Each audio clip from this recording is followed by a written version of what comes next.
الحمد لله وحده، والصلاة والسلام على من لا نبي بعده، سيدنا محمد وعلى آله وأصحابه أجمعين. حتى يعلم الشباب، ما زلنا نقرأه لعبد الله ناصر حلوان رحمه الله تعالى. أتدرون يا شباب ما هو التحقق بشعار القرآن دستورنا؟ هو أن تؤمنوا من أعماق قلوبكم وقرارات وجداناتكم أن هذا القرآن العظيم هو كتاب الله أنزله سبحانه على قلب رسوله محمد بن عبد الله صلوات الله عليه ليكون للعالمين بشيرا ونذيرا. الحمد لله الذي أنزل على عبده الكتاب ولم يجعل له عوجا قيما لينذر بأسا شديدا من لدنه ويبشر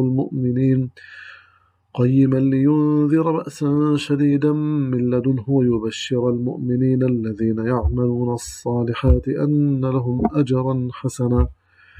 وهو أن تعلموا أن التحدي على الإتيان بمثله قائم من حين ما نزل إلى أن يرث الله الأرض ومن عليها. قل لئن اجتمعت الإنس والجن على أن يأتوا بمثل هذا القرآن لا يأتون بمثله ولو كان بعضهم لبعض ظهيرا. وهو أن تعلنوا للدنيا أن من يتبعون طريقه ويمشون على مبادئه هم على النهج الأهدى والطريق الأقوم والصراط المستقيم. قد جاءكم من الله نور وكتاب مبين يهدي به الله من اتبع رضوانه سبل السلام ويخرجهم من الظلمات إلى النور بإذنه ويهديهم إلى صراط مستقيم. وهو أن تبينوا للناس أن هذا القرآن ليس لشعب دون شعب ولا لأمة دون أمة، بل هو لكل الأمم ولكل الشعوب. تبارك الذي نزل الفرقان على عبده ليكون للعالمين نذيرا. وهو أن تنادوا بملء أفواهكم أن من يعرض عن القرآن ويتنكب سبيله فهو أحمق جاهل مظلم الروح أعمى البصيرة. ومن أعرض عن ذكري فإن له معيشة ضنكا ونحشره يوم القيامة أعمى قال رب لم حشرتني أعمى وقد كنت بصيرا قال كذلك أتتك آياتنا فنسيتها وكذلك اليوم تنسى. وهو أن تعلنوها صريحة مدوية تقرع مسامع الذين لا يعلمون أن هذا القرآن هو دستور حكم ومنهج حياة وسبيل عزة وطريق نصر، فمن حاد عن هديه ضل وخسر وكان من القوم الضالين. وأن احكم بينهم بما أنزل الله ولا تتبع أهواءهم واحذرهم أن يفتنوك عن بعض ما أنزل الله إليك فإن تولوا فاعلم أنما يريد الله أن يصيبهم ببعض ذنوبهم وإن كثيرا من الناس لفاسقون. أفحكم الجاهلية يبغون ومن أحسن من الله حكما لقوم يوقنون. أتعلمون يا شباب أن كثيرا ممن ينتسبون إلى هذا الإسلام ويدعون أنهم مسلمون لا يعرفون شيئا عن خصائص هذا القرآن الكريم ولا عن مزايا هذه الشريعة الإسلامية الغراء، ولو علموا لما وقفوا من دينهم موقف المجافاة ولما أعرضوا عن كتاب ربهم هذا الإعراض، لأن الإنسان عدو ما جهل وفاقد الشيء لا يعطيه أبدا. وها نحن أولا سنذكر بإيجاز خصائص هذه الشريعة ومزاياها العامة، عسى أن يتثبت شبابنا بالحق بعد أن أدركوه، وعسى أن يدكوا صرح الباطل بعد أن تبينوه، بل نقذف بالحق على الباطل فيدمغه فإذا هو زاهق ولكم الويل مما تصفون. وهذه الخصائص وهذه المزايا نلخصها في النقاط التالية: أولا الربانية، ثانيا العالمية، ثالثا الشمول. رابعا العطاء والتجدد. خامسا العدل المطلق. ونقصد بالربانية أن أحكام هذه الشريعة وأسسها ليست من وضع بشر يحكمه القصور والعجز والتأثر بمؤثرات المكان والزمان والحال والثقافة ومؤثرات المزاج ومؤثرات الوراثة والمزاج والهوى والعواطف، وإنما شارعها هو صاحب الخلق والأمر في هذا الكون، ورب كل من فيه وما فيه، الذي خلق الناس وهو أعلم بما ينفعهم ويرفعهم وما يصلح لهم ويصلحهم. ألا يعلم من خلق وهو اللطيف الخبير. ونقصد بها كذلك أن هدف هذه الشريعة الأول والأعلى هو ربط الناس بالله تبارك وتعالى حتى يعرفوه حق معرفته ويتقوه حق تقاته ويعبدوه حق عبادته، فهم لهذا وجدوا ومن أجل ذلك خلقوا. وليس هذا خاصا بما يتعلق بالعبادات الفردية فحسب، وإنما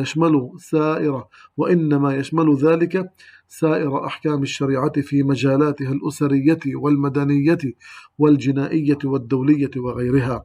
ومن أجل هذه الربانية لم يكن للمسلم خيار في قبول هذه الشريعة وأحكامها، فإن هذا مقتضى الإيمان وعقد الإسلام، كما قال تعالى: وما كان لمؤمن ولا مؤمنة إذا قضى الله ورسوله أمرا أن يكون لهم الخيارة من أمرهم. وقال: فلا وربك لا يؤمنون حتى يحكموك فيما شجر بينهم ثم لا يجدوا في أنفسهم حرجا مما قضيت ويسلموا تسليما. وقال: ومن لم يحكم بما أنزل الله فأولئك هم الكافرون، ومن لم يحكم بما أنزل الله فأولئك هم الظالمون، ومن لم يحكم بما أنزل الله فأولئك هم الفاسقون.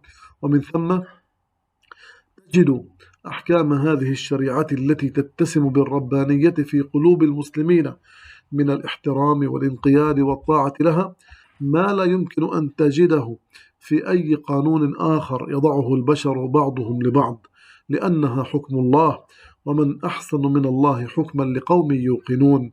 ونقصد بالعالمية أن الشريعة الإسلامية في كل أحكامها ومبادئها وتوجيهاتها ذات صبغة إنسانية عالمية. أن الشريعة في كل أحكامها ومبادئها وتوجيهاتها ذات صبغة إنسانية عالمية، فهي رحمة للعالمين وهداية للناس كافة، فليست تشريعا لجنس خاص من البشر أو لإقليم معين من الأرض، بل هي للإنسان من حيث هو إنسان، أبيض وأسود، عربيا أو أعجميا، شرقيا أو غربيا. فلا عنصرية في هذا التشريع ولا عصبية ولا طبقية، وإنما الناس فيه سواء. وهذه العالمية مؤكدة في أكثر من آية في كتاب الله: وما أرسلناك إلا رحمة للعالمين، وما أرسلناك إلا كافة للناس بشيرا ونذيرا. قل يا أيها الناس إني رسول الله إليكم جميعا.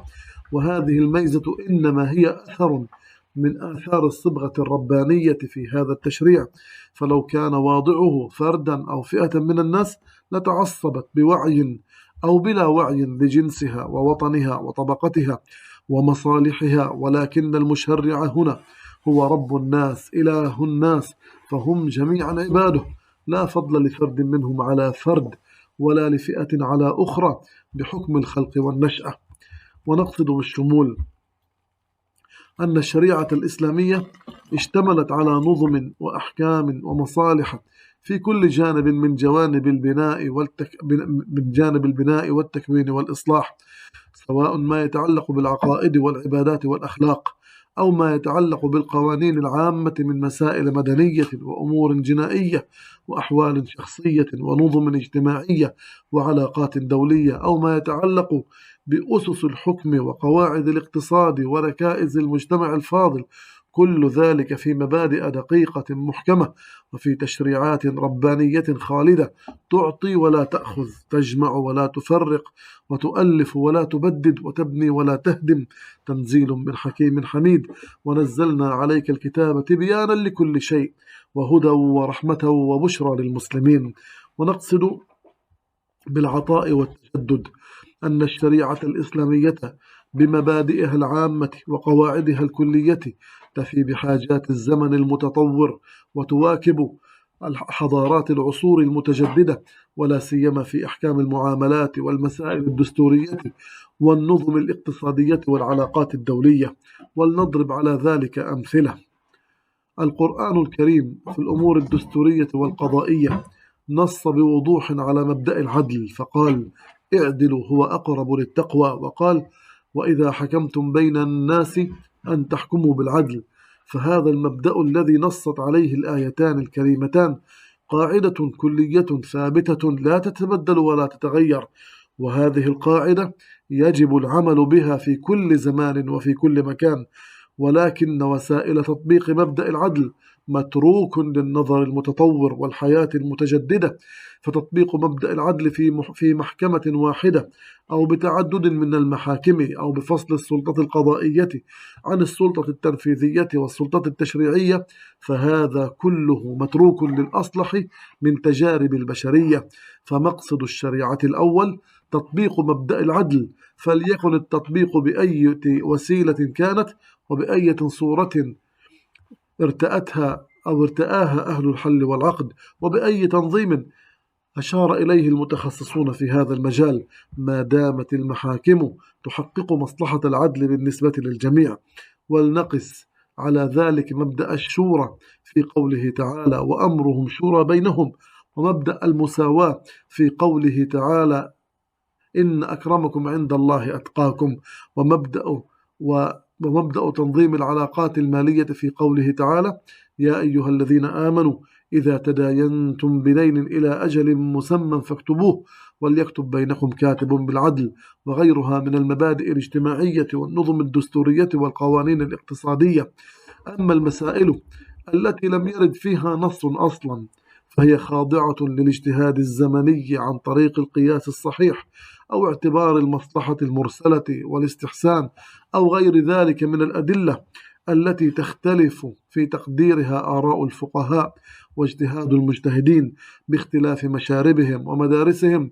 فيجتهد بهذه المسائل المتجددة التي لا نص فيها علماء راسخون متسمون بالورع والتقوى، فيصدرون أحكامهم بما يحقق وجه المصلحة وما يتلائم مع التطور الحضاري والتقدم العلمي. وفي هذا يقول علماء الأصول: لا ينكر تغير الأحكام بتغير الأزمان.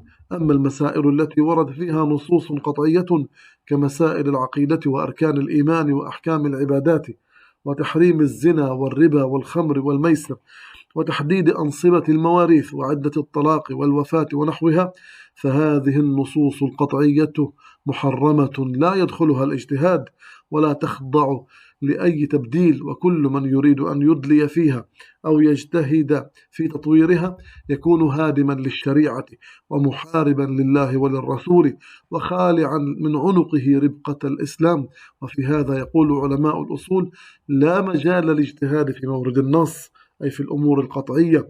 ومما يدل على عطاء الشريعة وتجددها المستمر على مدى الزمان أنها أتت بقواعد تشريعية مأخوذة من استقراء النصوص، أنها أتت بقواعد شرعية مستقاة أو مأخوذة من استقراء النصوص والوقائع الشرعية، مثل: الضرر يزال، الضرر لا يزال بالضرر، يتحمل الضرر الخاص لدفع الضرر العام، الضرورات تبيح المحظورات، ما أبيح للضرورة يقدر بقدرها، درء المفاسد يقدم على جلب المصلحة.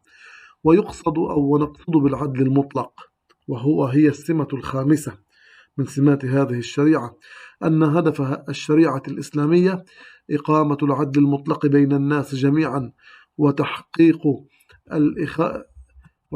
الإخاء بينهم، وصيانة دمائهم وأعراضهم وأموالهم وعقولهم، كما صان دينهم وأخلاقهم، فغايتها تحقيق مصالح العباد في المعاش والمعاد، وليست غاية الشريعة مصلحة طبقة خاصة دون طبقة، ولا شعب دون شعب، وليست غايتها تحقيق المصلحة المادية الاقتصادية مع إهمال الناحية الخلقية والروحية، وليست غايتها تحقيق المصلحة الدنيوية بقطع النظر عن المصالح الأخروية كما تفعل القوانين الأرضية، وليست عكس ذلك كما هو شأن بعض الديانات والنحل المغالية في نزعتها الروحية.